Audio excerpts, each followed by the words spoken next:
Susie, Amy, welcome to Sandy Park and a new dawn of a new age for the club in terms of welcoming the women's team in. Susie, just give us a take on how you feel today.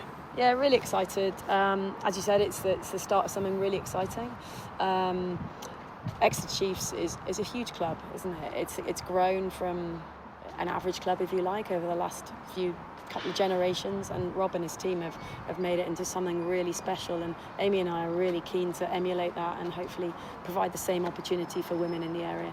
The way the bosses are talking, all-inclusive is the word now. It's making us almost, with every facet of modern-day rugby, we have a women's team coming here now. That just adds to our whole umbrella as a club, as it were. Yeah, it's the family atmosphere that's really attractive part of this club. You know, a few years ago, I listened to Hayden Thomas talk about culture and what was happening down here, and it stuck with me. And I get a really good vibe. I get this feeling that people really want to come here and not leave again, which is exactly what we want to provide. You know, and if you come and you have a really good fun time playing rugby, then you know what happens next is up to you then, really.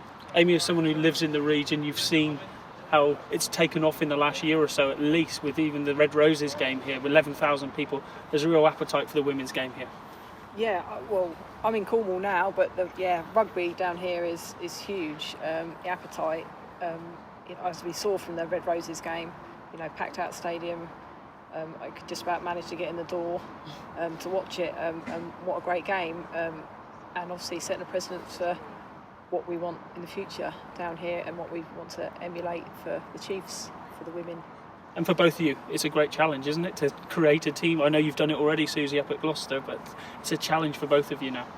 I think we've both been part of so many amazing teams, and that's what we want to bring here. We want to, you know, that atmosphere like we talk about. I know you talk about that culture, and it's very easy to say that, but that's the sort of thing we want to bring. You know, people come here, enjoy their rugby. You know, if you enjoy your rugby, you're going to be playing well. That family atmosphere. Susie, it's a rugby hotbed. I know, coming from Gloucester, it's exactly the same, but Cornwall and Devon is known for its rugby. You know, there are no Premiership football teams here. Premiership rugby, in terms of the Chiefs, is the big ticket here. That can only be good for you guys. Yeah, 100%, because you know, at the moment the nearest Prem side they can access is Bristol, which is a long way for a young player.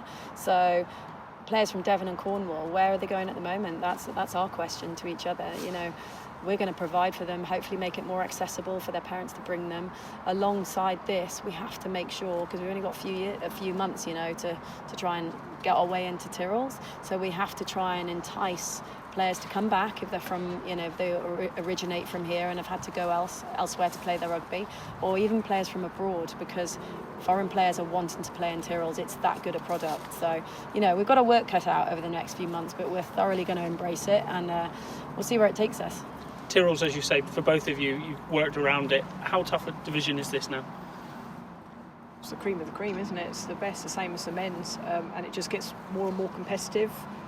Just the way the women's game is going, that, you know, the players are more physical, more conditioned.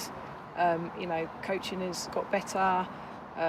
Tactics have, you know, got better, and the game just gets better and better. So it just gets more and more competitive.